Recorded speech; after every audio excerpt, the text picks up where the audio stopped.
السلام علیکم ورحمۃ اللہ۔ ان الحمد للہ والصلاة والسلام علی رسول اللہ، اما بعد فاعوذ باللہ السمیع العلیم من الشیطان الرجیم، بسم اللہ الرحمن الرحیم۔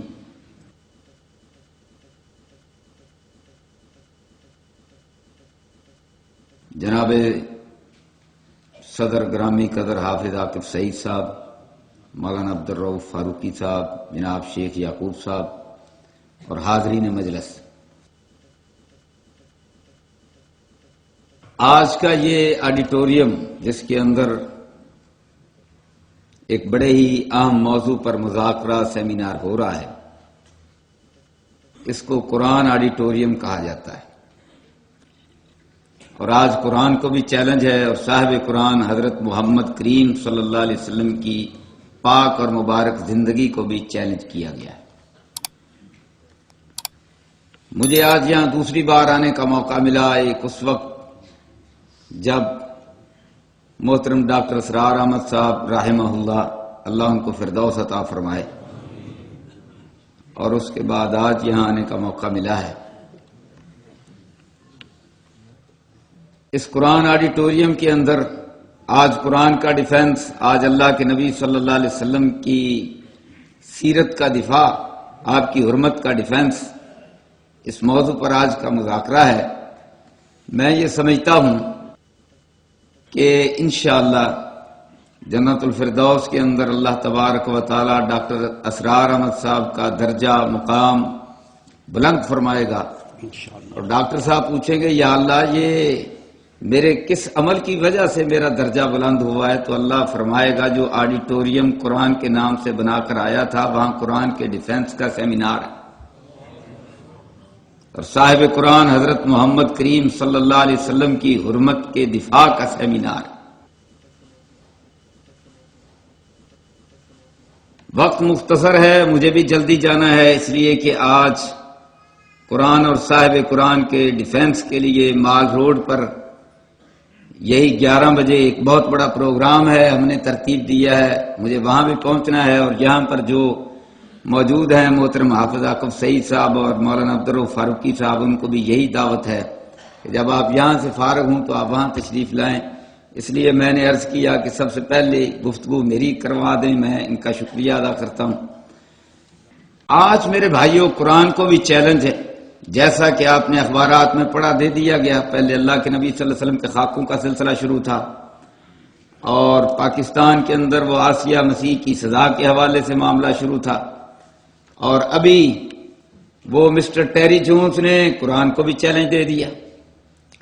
تو اس لیے میں آج اس مختصر وقت میں ایک موضوع پر نہیں رہوں گا، تقاضا ہے وقت کا کہ میں قرآن پر بھی بات کروں۔ اور یہ کیسے ہو سکتا ہے کہ قرآن آڈیٹوریم میں اور ساری زندگی قرآن کی خدمت سر انجام دینے والے ڈاکٹر اسرار احمد صاحب کے اس آڈیٹوریم میں قرآن پر بات نہ کروں، اور آج ہی پھر قرآن کو چیلنج بھی دیا گیا ہو۔ تو مسٹر ٹیری جونز نے کہا کہ میں قرآن پر مقدمہ قائم کر رہا ہوں، اور کہتا ہے کہ قرآن کو سزا دینے کے 4 طریقے ہیں، کیونکہ یہ قرآن دہشت گردی کی ذمہ دار کتاب یہ قرآن ہے، اور 4 طریقے یہ ہیں کہ اسے آگ میں جلا دیا جائے، اسے ٹھڈے مارے جائیں، اور اسے پانی کے اندر بہا دیا جائے، فائرنگ سکواڈ کے سپرد کر دیا جائے، نعوذ باللہ نعوذ باللہ۔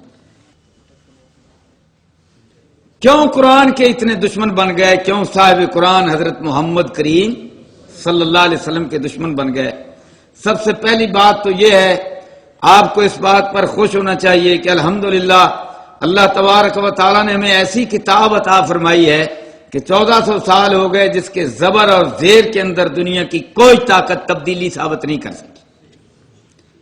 جب رشیا ٹوٹ رہا تھا تو اس وقت تاشقند کے اندر پاکستان سے 2 ہی صحافی تھے جو گئے، رشیا کے اندر، ماسکو کے اندر اور تاشقند کے اندر۔ ایک محترم عطاء الرحمان صاحب تھے اور دوسرا میں تھا۔ اس وقت رشیا ٹوٹ رہا تھا، تو تاشقند کے ایک جامع مسجد کی لائبریری میں ایک شیشے کی الماری بنائی ہوئی تھی، اس کے اندر وہ قرآن کا نسخہ جس کو حضرت عثمان رضی اللہ تعالیٰ عنہ تلاوت فرما رہے تھے اور تلاوت فرماتے ہوئے شہید ہوئے، اور ان کے خون کے قطرے جس آیت پر گرے وہ آیت تھی فَسَيَكْفِيكَهُمُ اللَّهُ. میں نے اس آیت پر حضرت عثمان رضی اللہ تعالیٰ عنہ کے پاک خون کے جو قطرے گرے میں نے اپنی آنکھوں سے دیکھے. اور دوسرا نسخہ میں نے استنبول کے توپ کاپی عجائب گھر کے اندر دیکھا. وہ دو نسخے دنیا کے اندر موجود ہیں. حضرت عثمان رضی اللہ تعالیٰ عنہ نے جو لکھوائے، اللہ کی قسم 1400 سال ہو گئے جو نسخہ حضرت عثمان رضی اللہ تعالیٰ عنہ تلاوت کر رہے تھے، اور اس سے پہلے جس کی تلاوت حضرت عمر کرتے تھے اور حضرت صدیق اکبر کرتے تھے، اور جو اللہ کے نبی صلی اللہ علیہ وسلم نے لکھوایا بغیر زبر زیر کی تبدیلی کے لیے، آج وہی قرآن ہے جس کی تلاوت ڈاکٹر اسرار صاحب ساری زندگی کرتے رہے، اور جس کی تلاوت پاکستان کا اور پوری دنیا کا ہر مسلمان کرتا ہے. تو یہ ہمارے لیے فخر کی بات ہے. اللہ اکبر. میرے بھائیوں، قرآن اللہ نے ہمیں ایسی کتاب عطا فرمائی. اب صاحب قرآن حضرت محمد کریم صلی اللہ علیہ وسلم کے خاک کے آپ کی توہین. اور ایک اور بات عرض کر دوں کہ نام نہاد قسم کے دانشور وہ کہتے ہیں پہلے ہم اپنے اندر کی بات کریں، اور اپنے اندر کی بات اندر کے لوگوں کی، لیکن ہمارے اندر کے یہ لوگ نہیں ہیں. حدیث کے منکر کہتے ہیں جی گستاخ رسول کی سزا قرآن سے ثابت کرو.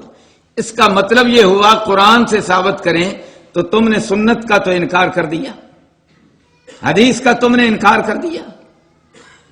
میں عقلی طور پر بات کرتا ہوں، اور جو نصوص اور ادلہ ہے میں آنے والے مقررین پر چھوڑ دیتا ہوں، اس لیے کہ ٹائم بڑا کم ہے.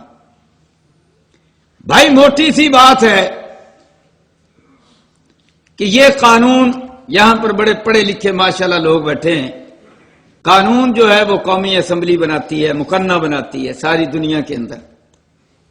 اچھا وہ قانون بناتی ہے، اس کے بعد جب مقدمہ چلتا ہے ہائی کورٹ کے اندر، سپریم کورٹ کے اندر، تو اس قانون کی شرح جسٹس صاحب کرتے ہیں، اور جسٹس صاحب شرح کرتے ہوئے اس قانون کی جو بھی فیصلہ کرتے ہیں ان کا وہ فیصلہ وہ بھی قانون بن جاتا ہے. یہ دنیا کا قانون ہے. امریکہ کی ہائی کورٹ میں بھی یہی قانون ہے، سپریم کورٹ برطانیہ کی ہو تو یہی قانون ہے، پاکستان میں بھی یہی قانون ہے، ساری دنیا میں یہی قانون ہے. اور بدبختو تمہیں عقل نہیں آتی. اللہ اکبر کہ رب نے قانون کی کتاب دی قرآن، اور پھر اس قرآن کی جو شرح کرے جس پر قرآن نازل ہو، ظالموں تم اس کو قانون نہیں مانتے. یہ دنیا کے مسلمہ پوری انسانی زندگی کی ہسٹری کے اندر رب کعبہ کی قسم ہے یہ غیر قانونی، غیر عقلی اور غیر فطری بات ہے. اور دوسری بات میں عرض کرتا ہوں،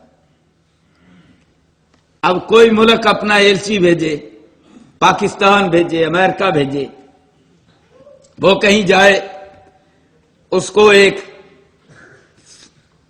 ایک لائن دی جاتی ہے کہ بھئی اس لائن کے اندر تم نے بات کرنی ہے، اس فریم ورک کے اندر تم نے بات کرنی ہے.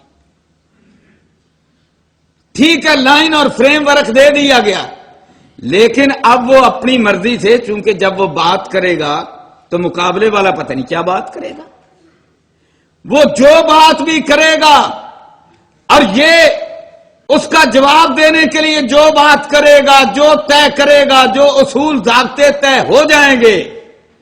اگر پاکستان کا پریزیڈنٹ یا سعودی عرب کا بادشاہ اپنا کوئی ایلچی امریکہ میں بھیجتا ہے، پاکستان کے اندر بھیجتا ہے، وہ جو بات بھی کرے گا، جو بھی طے کرے گا، وہ طے شدہ بات کس کی ہوگی؟ وہ سعودی عرب کے بادشاہ کی ہوگی، سعودی عرب کے ملک کی ہوگی. اس کو ایکسپٹ کرنا پڑے گا، وہ ضابطہ بنے گا، وہ قانون بنے گا، وہ دو ملکوں کے درمیان تعلقات کار کے لیے وہ جو بھی طے کرے گا اسی بنیاد پر جناب آگے سلسلہ اور تعلقات اور ریلیشن چلے گی. یہ دنیا کا ماننا ہوا اصول ہے اور اس اصول سے انکار نہیں کیا جا سکتا. اب اللہ تبارک و تعالی نے قرآن دیا اور قرآن لینے کے بعد حضرت محمد کریم صلی اللہ علیہ وسلم نے جو طے کیا، جو فرمایا، جو بولا، جو کیا، اور لوگوں سن لو، رب کعبہ کی قسم ہے یہ قانون ہے، یہ آئین ہے، اور یہ اللہ کا آئین ہے۔ لہذا اللہ فرماتا ہے وما ینطق عن الہوی ان هو الا وحی یوحی، میرا نبی قرآن کی شرح بیان کرتے ہوئے جو فرماتا ہے وہ بھی میری طرف سے آتا ہے۔ اور اللہ فرماتا ہے لامرک، مجھے اللہ فرماتا ہے مجھے میرے پیارے مصطفیٰ تیری زندگی کی قسم۔ اور جب اللہ تبارک و تعالی زندگی کی قسم کھاتا ہے تو زندگی کے اندر یہ سارا کچھ موجود ہے۔ اس لیے میں سمجھتا ہوں کہ جو لوگ کہتے ہیں کہ جی قرآن سے ثابت کرو، یہ بیوقوف ہیں، یہ دنیا کے قانون کو نہیں جانتے، یہ دنیا کے ضابطے کو نہیں جانتے، یہ آئین اور دستور کو نہیں جانتے، یہ عقل اور فطرت کو نہیں جانتے، یہ جبلت سے ناواقف ہیں، یہ انسانی ہسٹری سے ناواقف ہیں، یہ جاہل ہیں، ان کو کسی بات کا پتہ نہیں ہے۔ کتاب و سنت، قرآن حدیث ایک چیز ہے۔ اللہ نے قرآن بھی نازل کی ہے، اللہ نے سنت بھی نازل کی ہے، اللہ نے کتاب بھی نازل کی ہے، اللہ نے حدیث بھی نازل کی ہے۔ ایک کے نزول کا ایک طریقہ ہے، دوسرے کے نزول کا دوسرا طریقہ ہے۔ قرآن بھی قانون ہے، سنت بھی قانون۔ اب اگر یہ پوچھتے ہیں کہ جی قرآن سے ثابت کرو تو چلو، اللہ تبارک و تعالیٰ فرماتے ہیں ان الذین یؤذون اللہ ورسولہ، وہ لوگ جو اللہ اور اس کے رسول کو ایذا دیتے ہیں۔ اب اللہ تبارک و تعالیٰ ان پر لعنت فرماتا ہے، ان پر لعنت ہے، دردناک عذاب ہے۔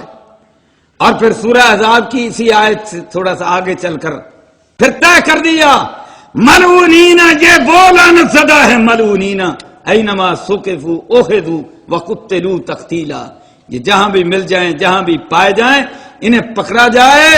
اور یہ جو مجرم ہے حضرت محمد کریم کے صلی اللہ علیہ وسلم، اللہ فرماتا ہے قتلوا تقتیلا، انہیں بڑے برے طریقے سے ٹکڑے ٹکڑے کر کے قتل کیا جائے، قتلوا تقتیلا۔ الفرمایا ان شانئک هو الابتر، امام ابن تیمیہ رحمۃ اللہ علیہ فرماتے ہیں ابتر کا مطلب یہ ہے جس کی گردن کٹ جائے، جو تباہ ہو جائے، جو برباد ہو جائے، جس کی جڑ کٹ جائے۔ لہذا جو اللہ کے نبی صلی اللہ علیہ وسلم کا دشمن ہے تو قرآن کے اس لفظ پر عمل اسی صورت میں ہو سکتا ہے کہ اس کی جڑ کٹ جائے، قرآن سے ثابت ہے۔ اللہ اکبر۔ اور میں کہتا ہوں ایک میں اور دلیل دیتا ہوں، وہ یہ ہے کہ اللہ تبارک و تعالیٰ اپنے نبی کی زندگی کی قسم کھا رہا ہے۔ بھئی جب اللہ اپنے نبی صلی اللہ علیہ وسلم کی زندگی کی قسم کھا رہا ہے، اللہ اکبر، تو جو اللہ کے نبی صلی اللہ علیہ وسلم کی زندگی پر تان کرتا ہے وہ اللہ کی قسم کو توڑتا ہے، اور جو اللہ کی قسم کو توڑتا ہے اس کی سزا بھی قتل ہے۔ اور جہاں تک سنت کی بات ہے وہ دیکھ لے، اللہ کے نبی صلی اللہ علیہ وسلم نے خود قتل کروایا، ابن خطل ہے، اللہ کے نبی صلی اللہ علیہ وسلم نے خود قتل کروایا، گستاخ تھا۔ ابو رافع تھا، اللہ کے نبی صلی اللہ علیہ وسلم نے خود قتل کروایا۔ الغرض بہت ساری مثالیں ہیں، تو کتاب و سنت سے مثالیں بے شمار ہیں، اس لیے جناب اس بات کو ایکسپٹ اور تسلیم نہیں کیا جائے۔ اور پھر اگلی بات یہ ہے کہ آخر تمہیں تکلیف کیا ہے؟ میں پوپ سے پوچھتا ہوں تمہیں کیا تکلیف ہے، میں یورپ سے پوچھتا ہوں تمہیں کیا تکلیف ہے، اس کا مطلب تمہیں کیا تکلیف ہے؟ 295 کو تم کیوں ختم کروانا چاہتے ہو؟ بھائی یہ نہ یہ کسی یہودی کے خلاف ہے، نہ کسی عیسائی کے خلاف ہے، نہ کسی بدھسٹ کے خلاف ہے، اور نہ کسی سکھ کے خلاف ہے، نہ کسی مسلمان کے خلاف ہے۔ یہ کس کے خلاف ہے؟ جو اللہ کے نبی صلی اللہ علیہ وسلم کی توہین کرے گا، یہ تو مجرم کے خلاف ہے۔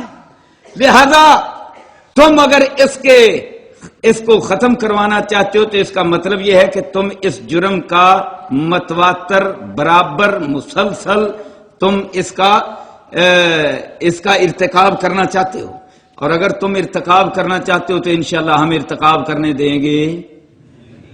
اگر تم مسلسل ارتکاب کرو گے تو پھر ہمارا یہی ہے کہ ہمارے سامنے جو آئے گا ہم تو انشاءاللہ اس کو قتل کریں گے۔ جس طرح اللہ کے نبی صلی اللہ علیہ وسلم نے قتل کروایا، جس طرح سے صحابہ نے قتل کیا، جس طرح غازی علم دین شہید نے قتل کیا راجپال کو، اور جس طرح عامر چیمہ نے قتل کیا، پھر اس طرح قتل ہوتا رہے گا۔ قانون کی بات کرتے ہیں، میں کہتا ہوں اگر کوئی گورنر، کوئی صدر، کوئی منسٹر، کوئی قانون کو اپنے ہاتھ میں لے گا تو تو پاکستان کے 17 کروڑ عوام کا ہر بچہ آزاد ہے کہ وہ بھی قانون کو اپنے ہاتھ میں لے۔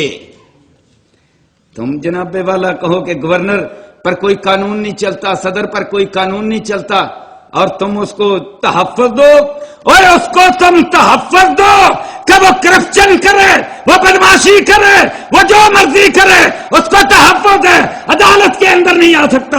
اور جب تم اس کو تحفظ دو اور اللہ کے نبی صلی اللہ علیہ وسلم کی زندگی کو اور آپ کی سیرت کو اور آپ کی عزت ناموس اور حرمت کو جو قانون تحفظ دے، اس قانون کو تم کاڑا کہو، اس قانون کو تم ظالمانہ کہو۔ جب تم کاڑا کہو گے، جب تم ظالمانہ کہو گے، اور جب تم اپنے لوگوں کو تحفظ دو گے، تو پھر بھائی جو بھی اللہ کے نبی صلی اللہ علیہ وسلم کا کلمہ پڑھنے والا ہے وہ بھی پھر اپنے قانون پر عمل کرے گا۔ وہ پھر قانون وہ ہے جو قرآن کا قانون ہے، وہ پھر قانون وہ ہے جو حضرت محمد کریم صلی اللہ علیہ وسلم نے قانون دیا ہے۔ بھائیو، آخری ایک دو باتیں عرض کر کے اپنی بات ختم کرتا ہوں۔ آج پوپ نے بھی چیلنج کیا ہے، اور جناب والا کہ یہ 295 کو ختم کرو۔ انشاءاللہ یہ ختم نہیں ہوگا، میں سمجھتا ہوں انشاءاللہ ہم تو یہ کوشش کر رہے ہیں کہ یہ UN میں بھی قانون جائے، اور وہاں پر جائے تو سارے نبیوں کی عزتوں کا تحفظ۔ یہ ایسے بدبختین کو عادت پڑی ہوئی ہے، ان کی عادت کو ہم نے ٹھیک کرنا ہے۔ مولانا عبدالرؤف فاروقی صاحب تورات انجیل اچھی طرح پڑھے ہوئے ہیں، ماشاءاللہ اسکالر ہیں اس کے، اور میں نے بھی اس کا مطالعہ کیا ہے۔ اللہ کی قسم، انبیاء کی اتنی توہین ہے، اتنی توہین۔ اور تازہ میں آپ کو بتلاؤں، کل میں نے دیکھا نیٹ پر حضرت داؤد علیہ السلام کو کئی یہودی جو ہیں وہ نبی نہیں مانتے، کہتے ہیں کنگ ڈیوڈ، اور ساتھ لکھا تھا موسیقار بھی تھا، ہی واز ہاں کہ وہ جناب موسیقار بھی تھے، نعوذ باللہ۔ اور پھر ان کی ایک تصویر بنائی، اللہ کی قسم بالکل برہن، اور نیچے لکھا ہوا کنگ ڈیوڈ۔ یعنی ان ظالموں کو عادت پڑی ہوئی ہے نبیوں کی توہین کرنے کی، حضرت لوط علیہ السلام کی توہین، حضرت نوح علیہ السلام کی توہین، حضرت داؤد علیہ السلام کی توہین، حضرت سلیمان علیہ السلام کی توہین۔ حضرت داؤد علیہ السلام کے بارے میں لکھا ہے کہ محل پر چڑھے تھے اور نیچے اوریا ہتی کی بیوی ننگی نہا رہی تھی، اسے دیکھا تو عاشق ہو گئے۔ یہ بائبل کے اندر ان کی عادتوں کو ختم، اور جو انہوں نے یہ سارا کچھ یہ لکھ گئے ان کے بڑے، اور جناب اسی پر اب یہ سارا کچھ کر رہے ہیں، ننگے مجسمے بھی ان کے بنا رہے ہیں، تصویریں بھی بنا رہے ہیں، سارا کچھ کر رہے ہیں۔ اب انہوں نے کہا کہ حضرت محمد کریم صلی اللہ علیہ وسلم کے ساتھ بھی یہی سلوک کرو، اور قرآن کے ساتھ بھی یہی سلوک کرو، ٹھڈے مارو اور فلاں کرو اور فلاں کرو، اور ساتھ پھر کیا کہتے ہیں، کلیش آف سیویلائزیشن۔ اور سن لو، اگر تمہاری سیویلائزیشن یہ ہے نعوذ باللہ انبیاء کے ننگے مجسمے بنانا، اگر تمہاری سیویلائزیشن یہ ہے انبیاء کی توہین کرنا، اگر تمہاری سیویلائزیشن یہ ہے کہ حضرت نوح علیہ السلام کی توہین کرنا، تمہاری سیویلائزیشن یہ ہے کہ حضرت لوط علیہ السلام کے ساتھ ان کی بیٹیوں کا معاملہ نعوذ باللہ زبان نے بیان کر سکتی وہ بیان کرنا، تمہاری سیویلائزیشن یہ ہے، تو ہماری سیویلائزیشن شرم و حیا کی ہے۔ مکہ کے لوگ کہتے ہیں کہ ہمارے مکہ کے اندر کوئی کمواری لڑکی نہیں ہے اتنی شرم و حیا والی جتنا ہے محمد شرم و حیا والا۔ ہماری تہذیب، ہماری ثقافت، ہماری سیویلائزیشن شرم و حیا والی، عفت و پاک دامنی والی۔ اور اگر تمہاری یہ سیویلائزیشن ہے، اور مسٹر ہنٹنگٹن یہ لکھتا ہے کہ کلیش آف سیویلائزیشنز، تو ہاں ٹھیک ہے، ہمیں یہ کلیش آف سیویلائزیشن منظور ہے، ہم اس کو ایکسپٹ کرتے ہیں، اور ہم انشاءاللہ اس کا مقابلہ کریں گے، اور جناب یہ مقابلہ علمی میدان میں بھی ہوگا، اور یہ مقابلہ ایسے گستاخوں کو قتل کر کے بھی ہوگا، اور آگے چل کر اللہ کہتا ہے کہ تمہارے دین کے اندر جو تان کریں فقاتلوا ائمۃ الکفر، تو پھر جناب یہ مقابلہ جہاد کے میدان میں بھی ہوگا۔ اور میں آپ کو خوشخبری دیتا ہوں کہ یہ سارے مقابلے ہم جیت چکے ہیں۔ برطانیہ کے اندر آخری باتیں ایک دو، برطانیہ کے اندر آپ دیکھ لیں 9/11 کے بعد اب کیا صورتحال ہے، 5000 برطانیہ کے لوگ ہر سال مسلمان ہو رہے ہیں، 5000۔ اور 9/11 کے بعد اب تک جاپان میں جناب 15000 عورتیں مسلمان ہو چکی ہیں، فرانس کے اندر 70000، جرمنی کے اندر 50000، اور 50000 مرد عورتیں ملا کر 5000 جو ہیں وہ جناب والا 5000 ہر سال کے اندر مسلمان، تو وہاں بھی اللہ کے فضل سے مسلمان دھڑا دھڑ ہو رہے ہیں، اور امریکہ اور یورپ جوتے کھا کر افغانستان سے بھی بھاگ رہے ہیں۔ انشاءاللہ یہ یہاں سے بھی بھاگیں گے، ہر میدان کے اندر اللہ کے فضل و کرم سے شکست کھا رہے ہیں، اور شکستیں کھانے کے بعد اب بخلا کر یہ حرکتیں کرتے ہیں، کبھی خاکے بناتے ہیں، کبھی یہاں کی کوئی چوڑی اس کو کھڑا کر دیتے ہیں، پھر کہتے ہیں جناب ہم تمہیں نیشنلٹی دیں گے امریکہ کی، ہم تجھے پیسے دیں گے، ڈالر دیں گے، یورو دیں گے، وہاں پہنچائیں گے۔ الحمدللہ حرمت رسول کا پلیٹ فارم پر اور باقی بھی ساری جماعتیں کھڑی ہوئی، اور ان کا یہ منصوبہ اللہ کے فضل و کرم سے ناکام بنا دیا۔ اب ان کو یہ روشنی ہو گئی ہے کہ اب جو گستاخی کرے گا انشاءاللہ وہ منظور مسیح عنایت مسیح کی طرح یورپ کے گلشرے نہیں اڑائے گا، یہ اللہ کے فضل و کرم سے طے ہو۔ تو میرے بھائیوں صورتحال کیا ہے، اللہ کے نبی صلی اللہ علیہ وسلم کے کیوں دشمن ہے؟ آخری بات، یہ خاتون ہے کیرن مسٹرانگ اس کا نام ہے، اس نے ایک کتاب لکھی، اس کا نام ہے ہسٹری آف گاڈ، اس کا اردو زبان کے اندر ترجمہ بھی ہو چکا ہے، پاکستان سے لاہور سے مل جاتی۔ اس کتاب کے اندر وہ لکھتی ہے کہ خدا کا کوئی وجود نہیں ہے، خدا نے کسی شے کو پیدا نہیں کیا، کہتی ہے خدا کو پیدا کیا ہے تو انسان کی عقل اور دماغ نے پیدا کیا ہے، یعنی خدا کا تصور انسان کے دماغ کے اندر ہے۔ اب جناب ہوا کیا، اسی خاتون نے اللہ اکبر اللہ کے نبی صلی اللہ علیہ وسلم کی زندگی کو پڑھا۔ جب اللہ کے نبی صلی اللہ علیہ وسلم کی زندگی کو پڑھا مسلمان ہو گئی، اور اس نے کیا لکھا، تازہ اس کی کتاب آ گئی مارکیٹ میں انگریزی میں، اس نے لکھا، اس نے کہا ہاں میرا عقیدہ یہی تھا، میرا تصور یہی تھا کہ خدا نے کچھ پیدا نہیں کیا بلکہ انسان کے تصور نے خدا کو پیدا کیا۔ کہتی ہے لیکن جب میں نے محمد کی زندگی کو پڑھا تو پھر میں نے محمد کے رب کو بھی مان لیا، کہتی میں نے محمد کے رب کو بھی مان لیا، اور پھر کہتی ہے کہ میرا اب عقیدہ یہ ہے کہ محمد تازہ پیغمبر ہے، محمد فریش پیغمبر ہے، جس طرح 1400 سال پہلے ان کی تعلیمات تازہ اور فریش تھیں، آج بھی تازہ ہیں اور قیامت تک کے لیے تازہ رہیں گی۔ اس لیے میں کہتا ہوں یہ دین بھی، یہ میرے مصطفیٰ کی حرمت بھی، ورفعنا لک ذکرک، یہ انشاءاللہ قیامت تک کے لیے تازہ بھی، فریش بھی، غالب بھی۔ بس بات یہ ہے کہ ہم اپنا کردار ادا کریں، اور آج محترم حافظ عاقب سعید صاحب نے قرآن آڈیٹوریم میں جو یہ کردار ادا کیا ہے اور وسیع و عریض ایک کردار کے اندر حصہ ڈالا ہے، میں اس پر انہیں مبارکباد دیتا ہوں۔ وآخر دعوانا الحمدللہ۔